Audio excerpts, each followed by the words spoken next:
Hello, everyone. Good afternoon once again.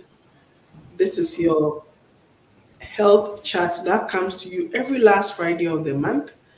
And this program is proudly brought to you by Kasam's Baby. This afternoon, we are coming to talk about what every mother, every spouse, every caregiver or caretaker also needs to know for the first 6 months before you enter the seventh all the way to 5 years, what you should know, how your body changes, what happens to you as a mother, what happens to the baby, things that we can do at home that will help us to gradually accept the fact that our body has changed, things around us has also changed. This afternoon, we are saying that kudos to all nursing mothers, both new and old, and those who are also pregnant, preparing to have another baby.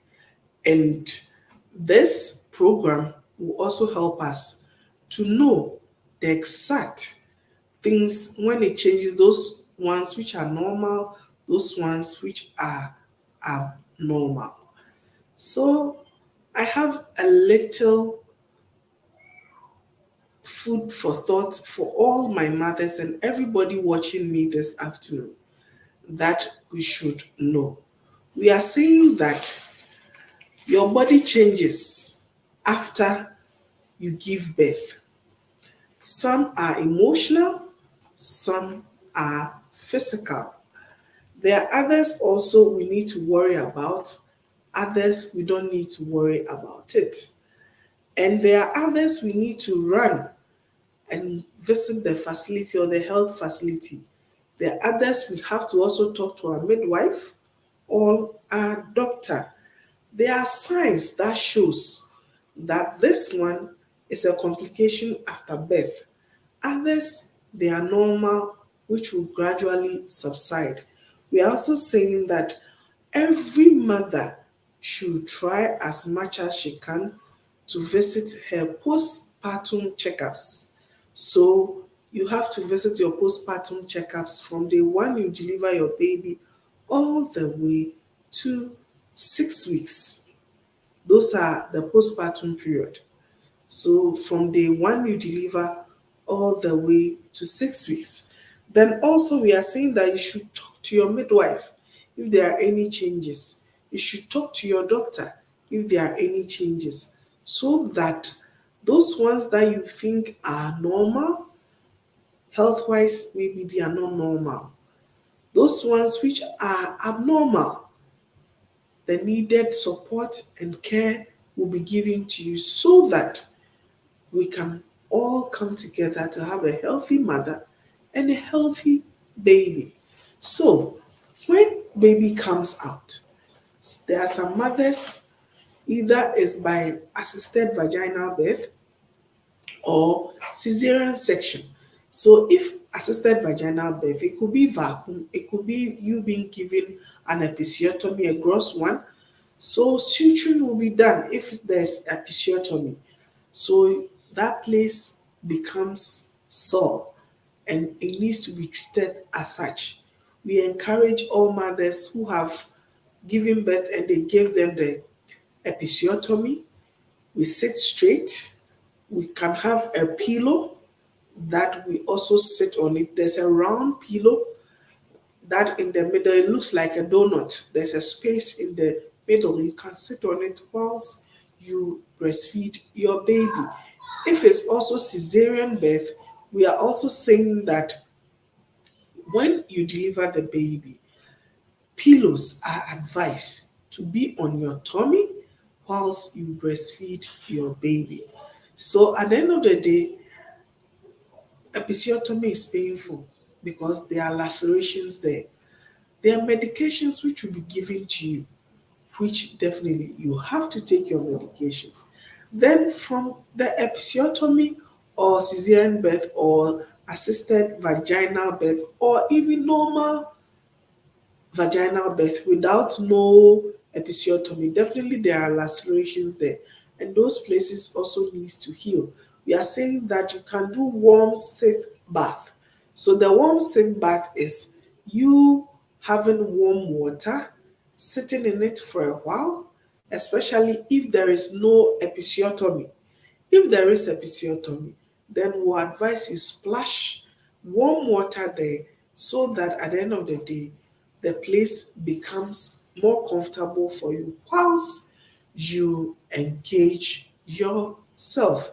We're also saying that you can, because baby will wake up at night or at dawn, and at the end of the day, baby will be breastfeeding. We are saying that there are some mothers who experience swelling of the foot or swelling of the arms. Those ones are fluid retentions, and those ones are not to be taken lightly at all. If you don't have enough rest, if you don't have enough sleep, we are also saying that at the end of the day, it can happen that way.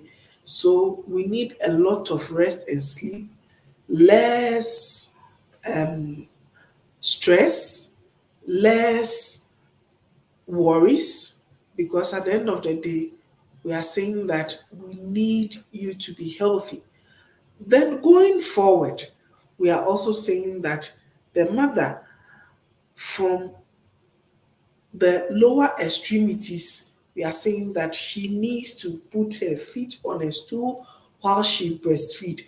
She needs to also elevate the legs. When she's sleeping, she also need pillows to also be closer to her legs. She can elevate her legs, putting her pillows under her feet. At the same time, also when she's breastfeeding, she needs those pillows. We are also saying that at the end of the day, when the baby comes, when the baby comes, when the baby comes, when the baby comes, baby needs to also be incorporated into the family concept. The family concept is at the end of the day, father should always be there. Either grandmother, auntie, sister, brother should also be there so that a helping hand can be given to the mother. Then also we have postpartum blues. Postpartum blues is from the second day all the way to 2 weeks. Mother feels anxious, mother feels worried. Sometimes she can even cry, break down in tears. Those ones are normal. So that we are telling all mothers, if you're experiencing postpartum blues, don't keep it to yourself. Try and engage your spouse. Try and engage those people around you so that you need that helping hand. If you don't complain about it, if you don't talk about it, then at the end of the day, you realize that you can enter into postpartum depression. And postpartum depression is a medical condition. It's a different ball game altogether because at the end of the day, medications are needed to treat you. But postpartum blues, you don't need medications. You need emotional support from all your loved ones, and that will help you to come out of it. Whilst I'm giving my education, please, you can still bring your questions. As we tag along, we'll answer your questions. We're also saying that postpartum depression is not a pleasant experience at all. When the woman goes through postpartum depression, she can't breastfeed the baby, she loses her sense of belonging, and the child will be given to somebody else. But postpartum blues can be managed, it can be cured, and the woman can come out of it. It's the same way postpartum depression can be treated, and the woman can come out of it. With postpartum depression, you need emotional support and medication. Postpartum blues, you don't need medication. All you need is emotional support. Then also, the first baby comes out, baby needs to take their first vaccination. That is the BCG and the polio O. So the BCG is given to the baby to protect the baby from tuberculosis. Then From the polio also we know is given to the baby to prevent and to help the baby to actually walk. Because what polio does is when the child is affected with polio, the chances of your child walking or the child to be disabled is very, very high. So we do all this. Immediately the baby comes. Within the first 2 weeks, baby needs the polio O and the BCG. Going forward also, your postpartum checkups, you need 4 checkups. So within the first 24 hours the baby comes, that is when you have your first checkup. From 2 days to 4 days, you need a second checkup. Then another week, you need your third. Then 6 weeks, you have your fourth postpartum checkup. 6 weeks, we are expecting that when you come for your postpartum checkups, baby will take the first polio, or which is polio 1, then the first immunizations on the thigh. So we are going to take hepatitis, which is hep. We are going to take immunococcal. We are going to take rota. So 2 orals in the mouth, then also 1 on the thigh. So it's the left thigh and the right thigh. So vaccinations will be given for the first 6 weeks. Now going back, we are also expecting that when you deliver, at the end of the day, we call something local. Local is the blood that flows when the baby comes out. So it starts from a deep bright red, then it becomes darker, which is brown red, then it becomes yellowish. So at the end of the day, these are the 3 phases. There are some theirs last within a week, it stops. Others, it can take 2 weeks, as far as 1 month before lochia stops. When you feel any discomfort or you feel you are not okay as a mother, when you go for your postpartum checks, please inform your midwife or inform your doctor so that more checks will be done, because lochia, your midwife will do the examination. The first 3, 4, 5 days, we are expecting that when the lochia is coming, it should come with blood clots so that the uterus will also go back to its pre-pregnant state. So we are expecting that by the next 2 weeks, the uterus should contract and go back to its pre-pregnant state.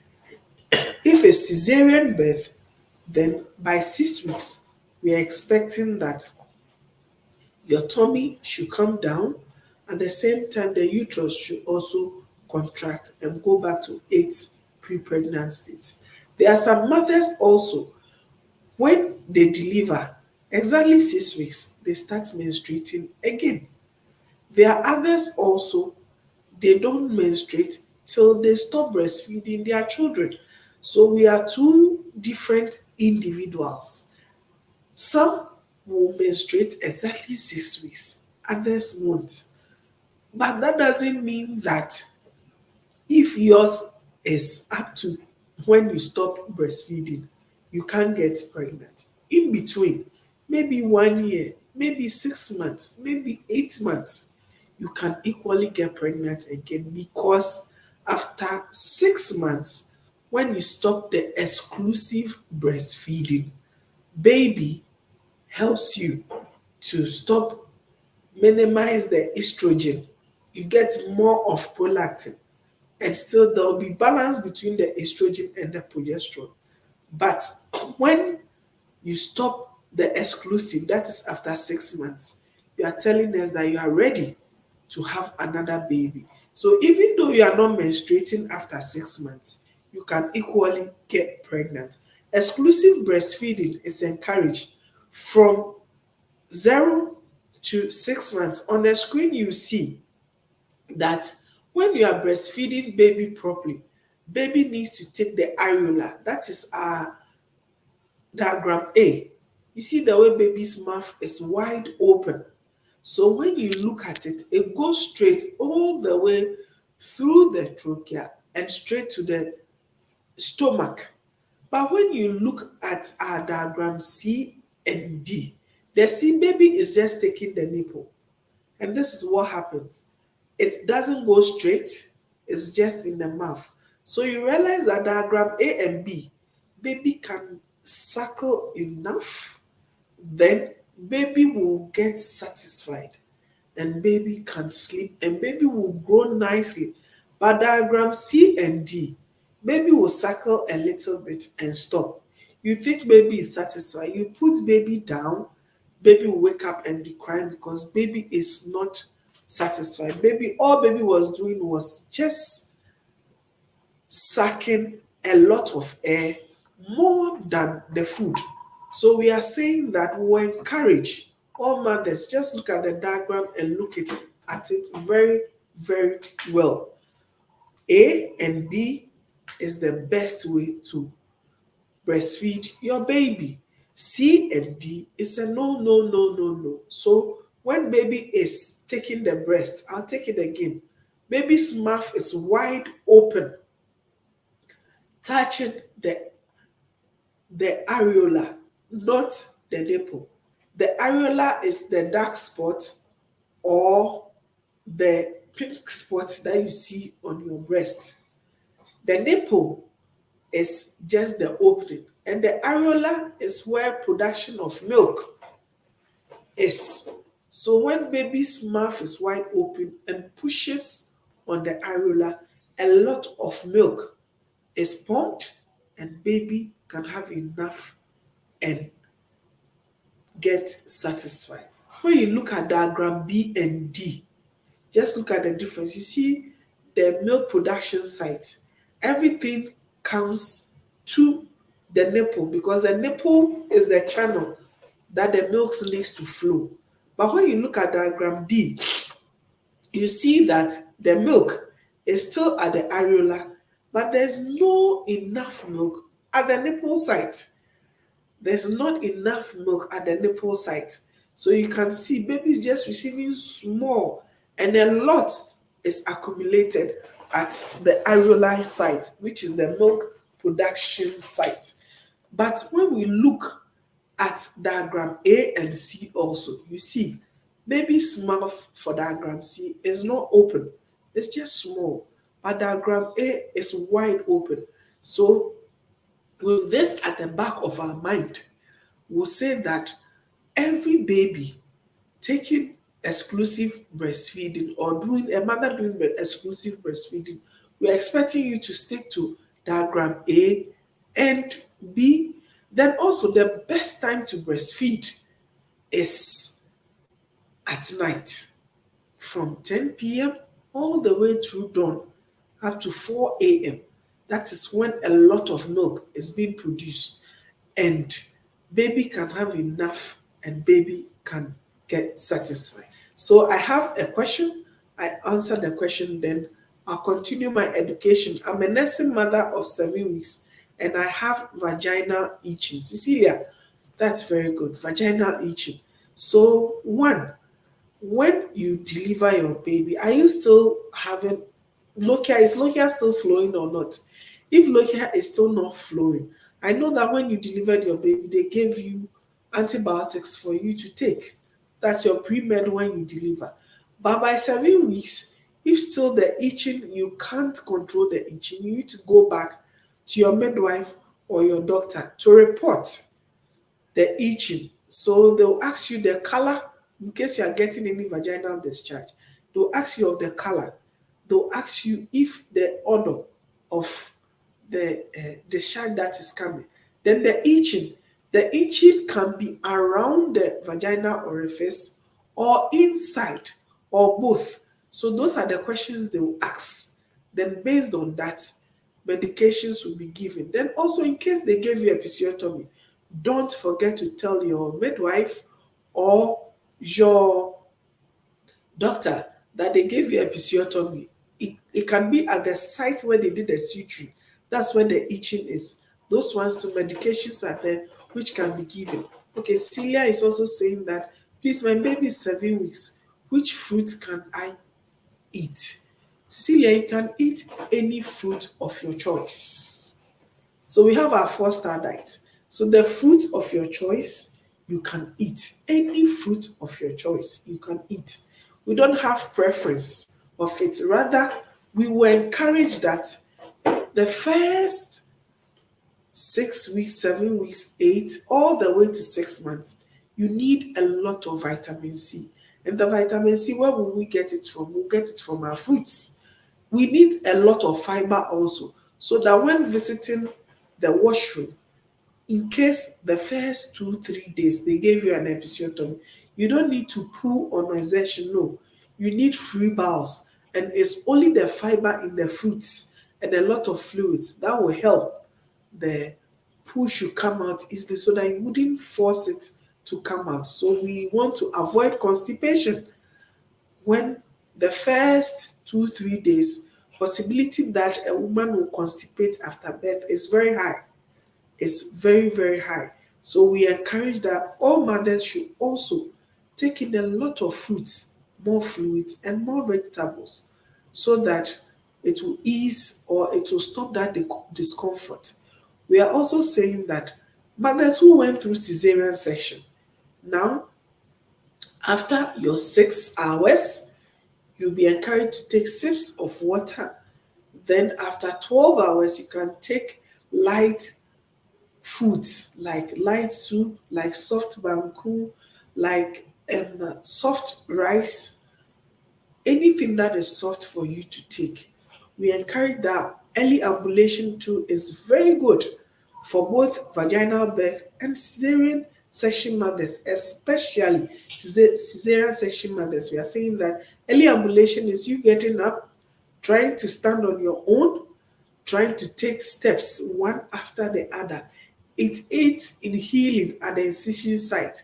If you don't do early ambulation, the pain will be so unbearable for you. It's going to take, even when you take 2 3 days and you get up, still you feel the severity of the pain. There are pre-meds or painkillers which will also be given to you as a mother who has had cesarean birth. We are also saying that those medications are there to help you so that the pain will calm down. Not killing the pain totally, but it will make the pain subside. But the early ambulation will also help you so that the pain will come down drastically. So I encourage all mothers who has gone through cesarean birth should also try and do early ambulation. It will also help and help a lot. And then on 6 weeks, when the baby takes his or her first shot, baby is expected to have slight temperature. So mother will be given paracetamol serum, the dosage will be given to her, and she will be given education, and she will be also counseled. Those who have seen their menses by 6 weeks, we encourage them, even though they are doing exclusive breastfeeding, they should visit their family planning midwife or nurse so that family planning education can be given. An informed choice will be given. Then, based on that, you can move on and have your baby and take care of the home and take care of the baby also. We are also saying that when 6 weeks the baby is given the immunization, we are expecting the mother to pay critical attention to the child the next 24 hours, because there will be slight in temperature and the paracetamol you need to give. Also, the site of injection, we are not expecting you to rub the place at all. We are not expecting you to touch that place. Rather, we will allow to the body to absorb the medicine gradually. Gradually. After that, baby should be fine. And the paracetamol is given for only 3 days. You don't exceed the 3 days. Then your next date of visit will be given so that baby can continue the child welfare clinic. So baby will be given 6 weeks immunization, 10 weeks immunization, and 14 weeks immunization. By 6 months, we'll give baby first vitamin A dosage. And by 6 months, baby needs the first vitamin A. By 6 months also, baby will start semi-solid foods plus breastfeeding. By 6 months, the breast milk is not enough for the baby. Rather, we need to do a top up. The top up is the semi solid foods that we are talking about. So, homemade food. So, we can give baby soft banku with okra soup or stew.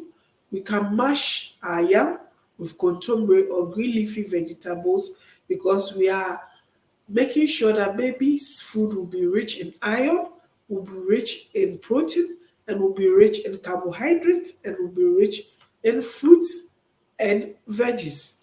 The fruits, baby will get the vitamin C, baby will get the roughage, and baby will get its immunity. Baby's first immunity was from the breast milk. Now, by 6 months, baby will like to sit, baby will like to start crawling, baby will be playing around on the floor. And at the same time, some babies will be putting their hand in their mouth.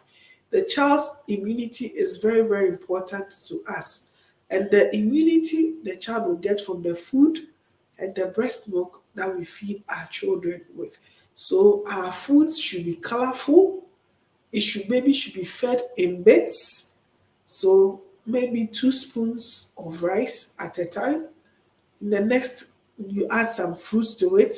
In the next 1 hour, you can give baby snacks. So we feed in bits and we feed intermittently. That's what we'll say. We wouldn't give baby anything that baby wouldn't gain any nutrients out of it. Now to the mother,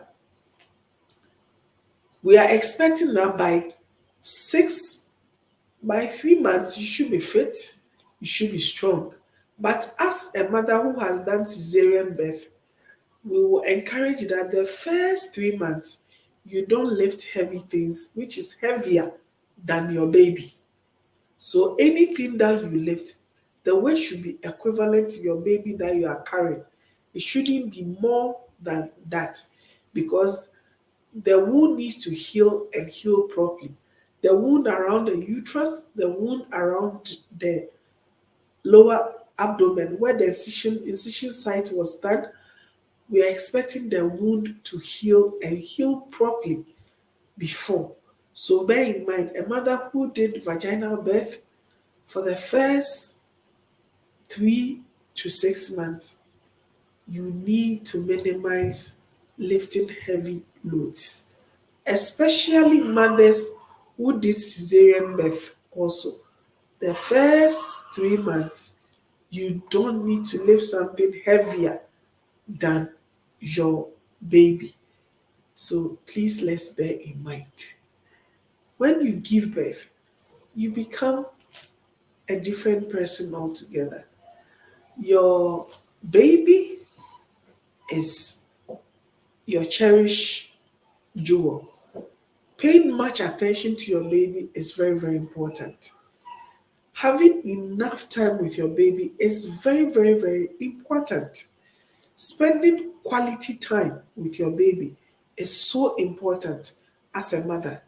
So you pay attention to changes that the baby is going through. When you don't pay attention to it, by the time you realize what doesn't need to happen to your baby is happening. Let's take, for instance, baby's skin from her head to her toe. We should know the type of soap that we should use. At this juncture, I will encourage you. Castle's baby products are the best. They are mild, they are gentle on the child's skin. All our products are clinically tested and approved. So let me answer a question from patients. Abla, okay, mothers who undergo cesarean section are not lactating yet. Will you advise the babies are given supplementary feeds till breast milk flows? So, mothers who undergo patients, one thing I know currently as at now is medications which are given to mothers before even they go through cesarean birth. Then, after, when the baby is out, the first 6 hours, mother should be resting. So the baby will be in the care of the theater nurse or the theater midwife, and baby will be taken care of. By 6 hours, baby is mother is up. One thing I know for sure is there are most of the hospitals now, when they take out the baby, they put the baby to breast on the mother, and they encourage the mother to hold on to the baby, or the midwife will hold on to the baby so that the baby can suckle a little bit. I wouldn't recommend supplementary feeds to any baby which is born now, because baby's first immunity, baby gets it from the breast milk. That is the cholesterol. That is the yellow breast milk that comes out. So by 6 hours, mother is up, and we encourage mother to put baby to breast. So patients, I wouldn't encourage. I will never advise, because there is nothing more important, more nutritious, more beneficial than a mother breastfeeding her baby. And the breast milk is the ultimate, from day one the baby comes out all the way to 6 months. So any supplementary feed, I wouldn't encourage. What I know is, in case mother doesn't survive when she they do the cesarean birth for her and mother doesn't survive, at the end of the day, that's when the supplementary feed comes up, because baby doesn't need to be given to somebody else to breastfeed. No, those days are past. Now we encourage that, so far as the mother is alive, healthy and strong, there's nothing wrong with the mother. We encourage that you put the baby to breast at the theater before even the 6 hours the mother wakes up. Then when the mother wakes up also, baby is being given to mother to breastfeed. So patients, I hope I've answered your question.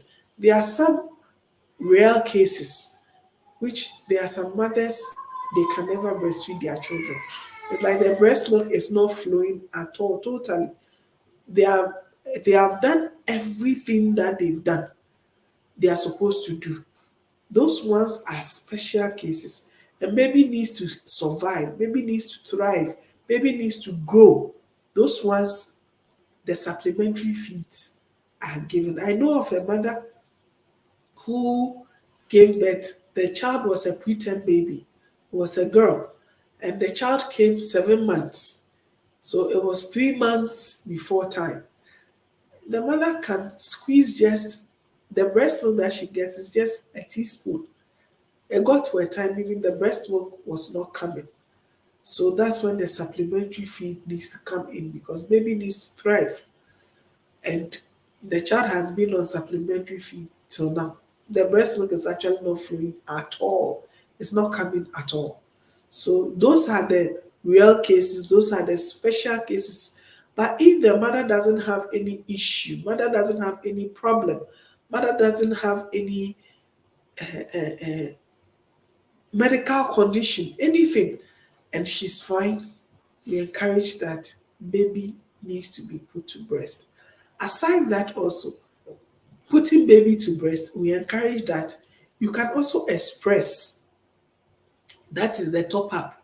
We can express first, we put it down, then we put baby to breast. Baby will suckle. When baby suckles for a very long time, then we'll do the top up with the one that we've expressed. Then we can feed baby with that. Then also with fluid retention, that is swelling of the feet, especially. You know, for the first 1 month, mothers who deliver, majority experience the swelling of the foot. Swelling of the foot at the end of the day is fluid retention, and it's not something which is good, because you realize even your feet cannot fit in shoes, in sandals, in slippers. And some can be stress, especially when they don't sleep at night and they are breastfeeding. At this juncture, we will plead with all spouses, that is the men watching us, that when baby comes, try and have a very beautiful timetable with your wife. Mother can express so that she can have some sleep.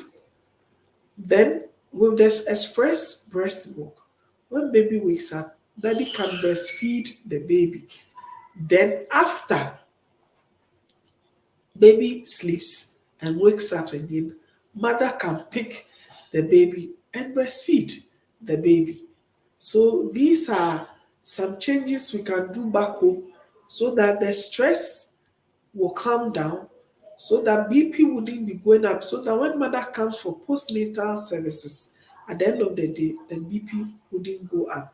What we've realized, that most mothers, when they come for postnatal services, their BP are up.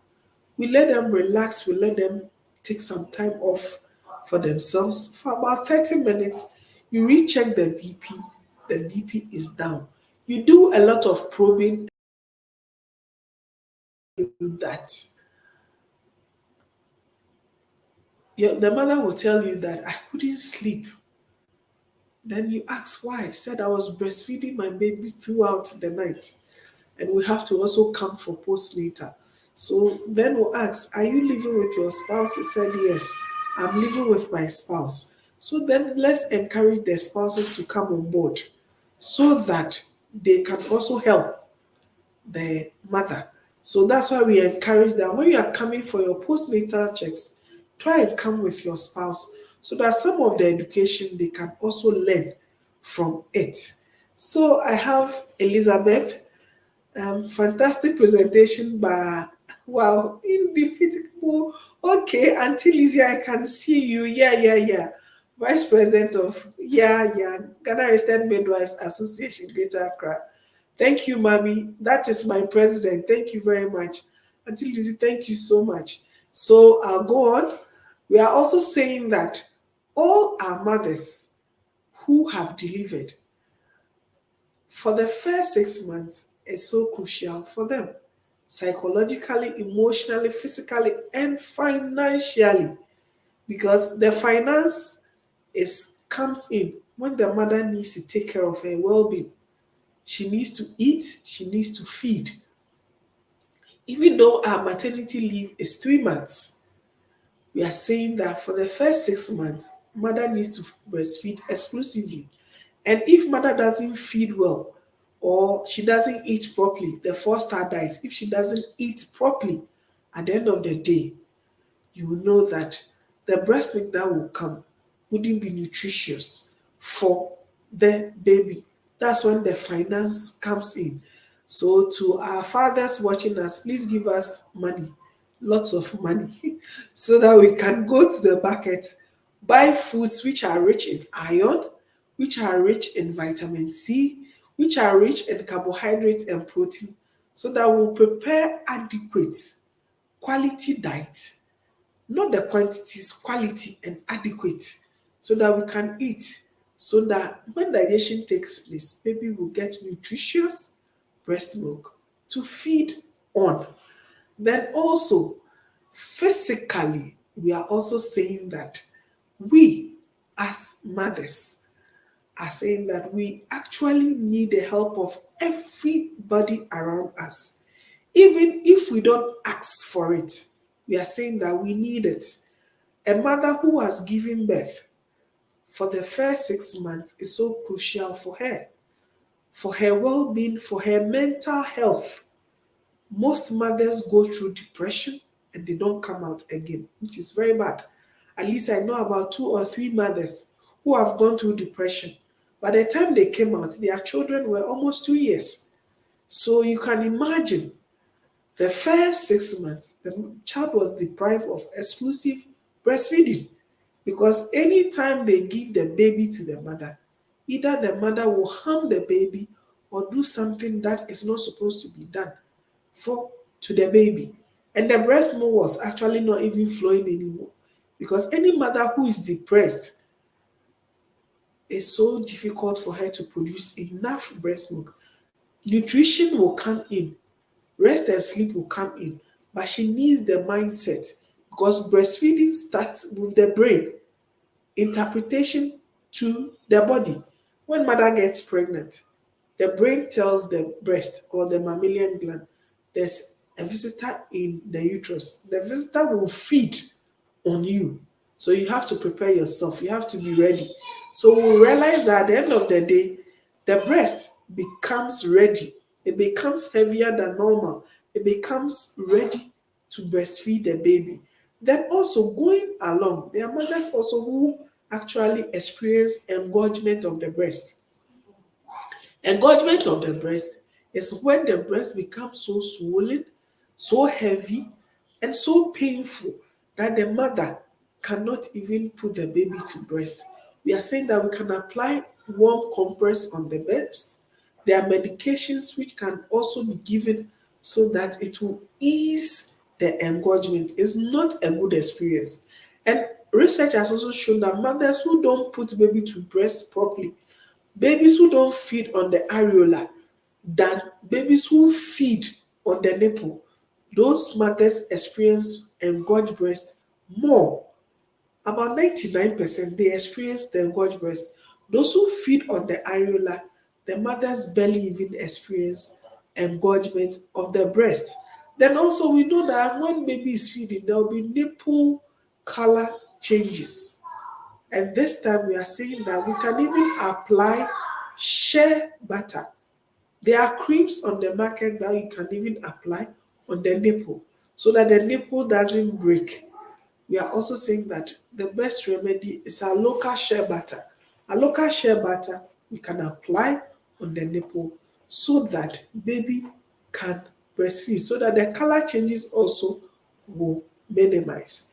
We are also saying that there are some mothers also, they have a lot of breast milk even after expressing, even after putting baby to breast. We are encouraging all mothers to use breast pad. Breast pad can be the ones which are already made, the disposable one or the washable ones.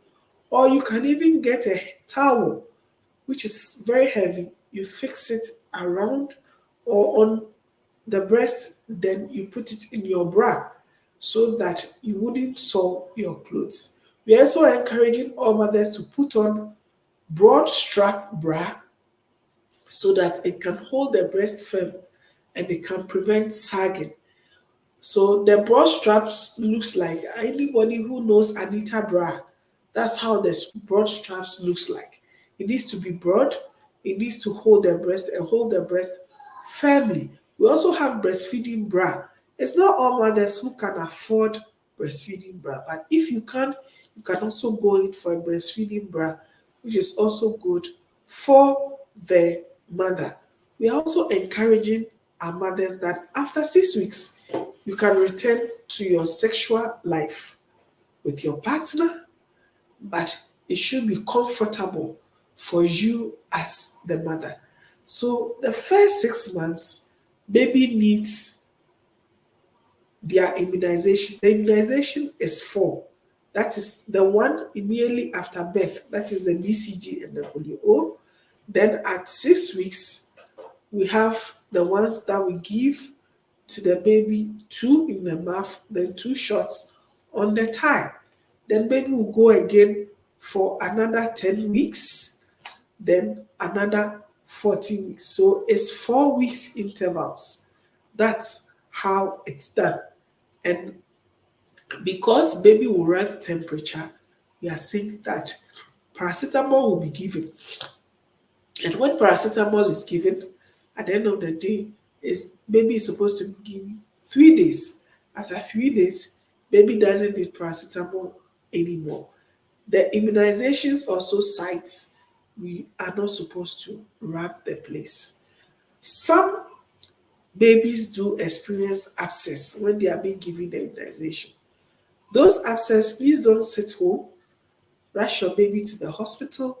There are things and medications which will be done for the baby so that baby will be fine. So that other occurrences can be prevented. There are some children who do one child will definitely react to it. So please, let's keep all this in mind. Then family planning also, like I said, informed choice.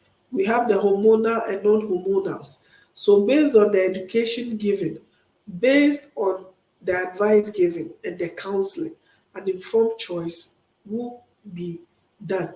We are encouraging all spouse also watching that please always go escort your wife to her postnatal visits. Encourage her, give her a healthy helping hand back home so that things will be smooth for her, things will be less at home. And for the first 3 months, she shouldn't carry anything heavier than the baby. I'll lay emphasis on this. For the first 3 months, the mother shouldn't carry anything heavier than the weight of her baby. Than the weight of her baby. Then also, every child has his or her milestone. But we are expecting by 6 months, your baby should be sitting and your baby should be crawling or should start crawling. Some children do sit early before the 6 months. Some even try to crawl early before 6 months. So please, by 6 months, the milestone is, that is the average milestone, is baby should be able to sit on his or her own, try to crawl. That is the average milestone.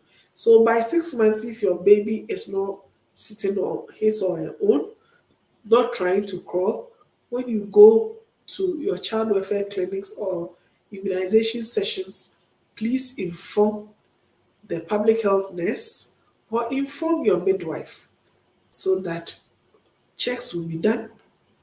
We'll see what is actually wrong with the baby. Prompt referral, if it needs to be done, it should be done very early. There are some people who will sit home. Oh, it's normal. It's normal. The child will be 2 years, 3 years, 4 years, and the child is still not working. It's not normal. All the signs will start from 6 months when the child hasn't seen the first milestone. 7 months still. No, you don't keep it to yourself. That's why child welfare clinic is up to 5 years, so that any change that you think as a mother, you know your baby very well. The child is not showing those milestones, because when you go for child welfare clinic, they'll walk you through the milestone. It's even in their weighing card.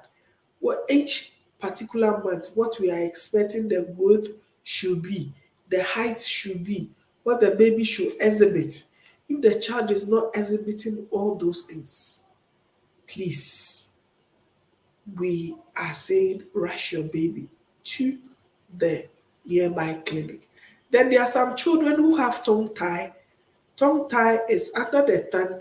There's a muscle, a thin muscle there that aids the child to talk and talk well. If there's a tongue tie there, then you have to send your child to the nearby hospital so that it will be done. Please don't let anybody sitting at home, the old lady, the TBA, should try and take it off. No.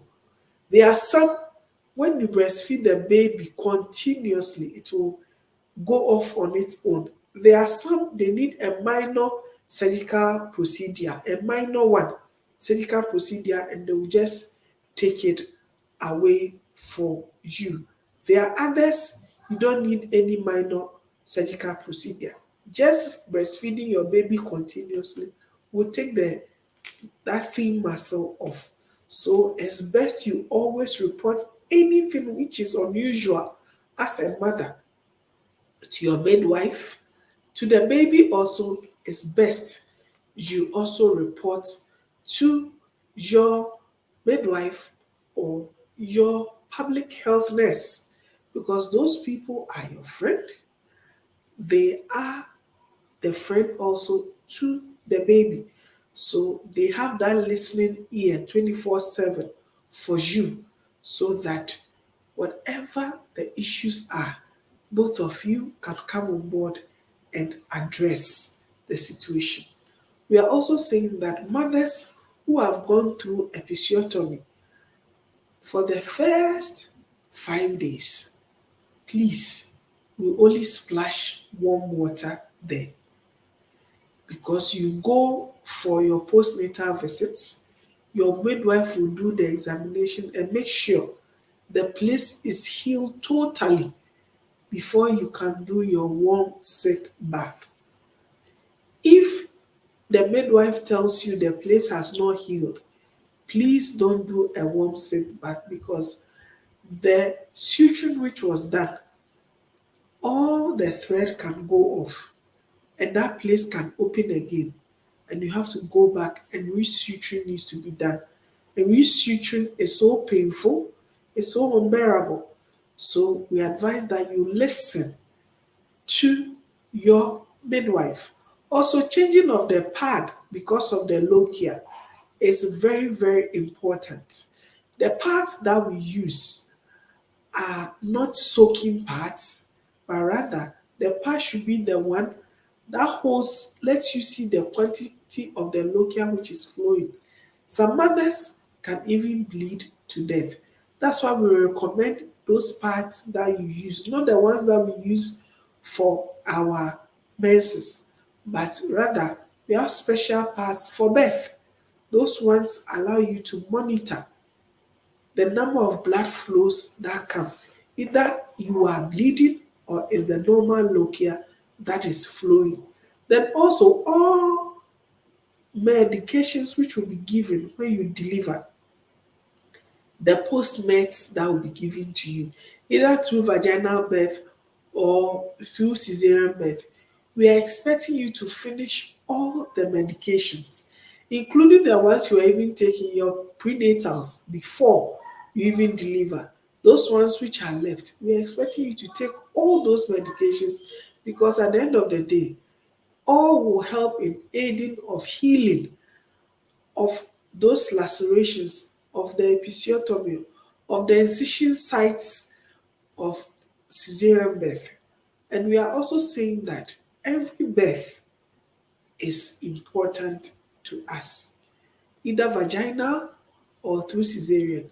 They are all the same. The priority is we having a healthy mother and a healthy baby and a happy home. That is the priority. And also, we are saying that postpartum depression, PPD, is real. It's not that it's fake, it's real. But when postpartum blues starts, it's only up to 2 weeks. It should subside. Immediately it crosses 2 weeks, then the mother is entering postpartum depression. And when it happens that way, at the end of the day, we can lose the mother and also lose the baby. So we are advocating that mothers, let's talk when we deliver, when we feel our mood are changing and we go for postnatal and they ask us questions. Please, let's say it. We shouldn't keep it. If anything is worrying you, either physical abuse, psychological abuse, whatever that is happening to you, just voice it out and help will be given as soon as possible so that you wouldn't go into a state of depression. So, Jessica, how do you know there is a tongue tie?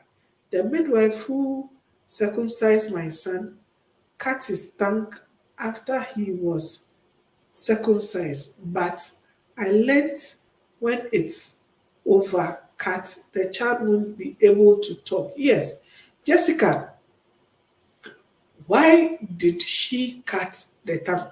What did you tell her? One thing I know for sure, any child that comes out, under our tongue, there's a muscle that holds the tongue. The child's own is actually in front, and the tongue tie is a thin muscle. That one is in front before the actual muscle that holds the tongue.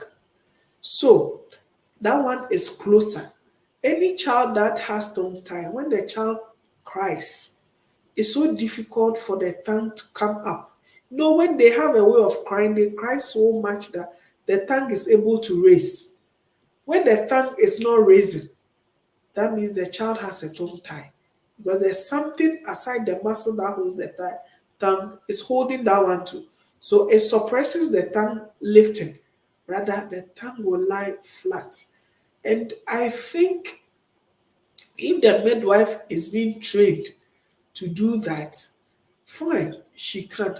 You need somebody who is trained to do that. It's not just any midwife, but she needs to be trained, because if the person doing the cutting, that is true, doesn't do it properly, your child will never talk again. Because if it touches the actual muscle that holds the tongue, then which means it's going to be a challenge for your child to talk. I get itching eyes after delivery. Any help to avoid it from happening again? Okay, so after delivery, Jessica, do you have any allergies? You should, instance, I'm not supposed, I don't take diclofenac, I don't take brufen. The only medication I can take is paracetamol. When I take brufen after birth, or I take diclofenac anytime, even not even after birth, those are painkillers. My eyes will itch, it will get swollen, my eyes will close. I react to anything that has sulfur in it.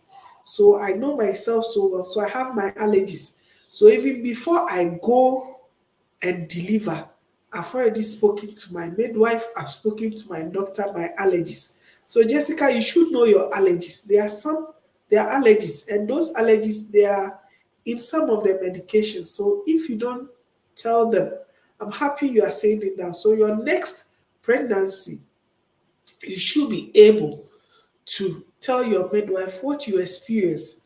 Maybe they gave you a medication, then you start experiencing the itching of the eye.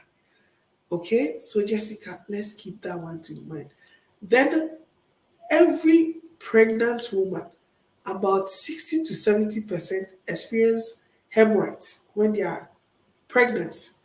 When they deliver also, some even theirs bleed, others don't. When they deliver, if you know you have hemorrhoids, what we encourage is, if it's bleeding and the bleeding doesn't stop, please return to your nearby facility and report as soon as possible. And try and sit on soft pillows also. That one also helps a lot. Aside the medications which are given to you, we are expecting that at the end of the day, you add the remedies by sitting on soft pillows, and also by taking your medication and padding the place. You should put a pad there, so that at the end of the day, when it's bleeding and the bleeding is too much, you can report to your midwife. In your antenatal card, your midwife name should be there and her number should be there. So it should be so easy for you to call her and tell her if you're having any problems. So, Nanama Safwa, I am a 7-month lactating mother, but have wetting vagina. Okay, your vagina is always wet. Is that what you are saying, Nanama Safwa? Okay, so is it bloody or liquid? Then the liquid also, what is the color? What is the consistency? Do you use panty liners to monitor it? If it's too much, please go back to your midwife or your doctor and report. All these things are not minor disorders, they are major disorders. You can't be, your vagina cannot be wet throughout the whole month or after 24 hours.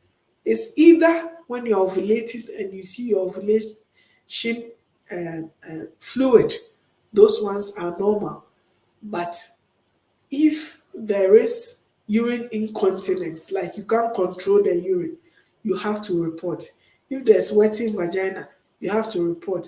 If there's vaginal discharge, you have to report. If it's itching vagina, you have to report. You don't sit down and say these things are normal. They are not normal at all. They are not normal. So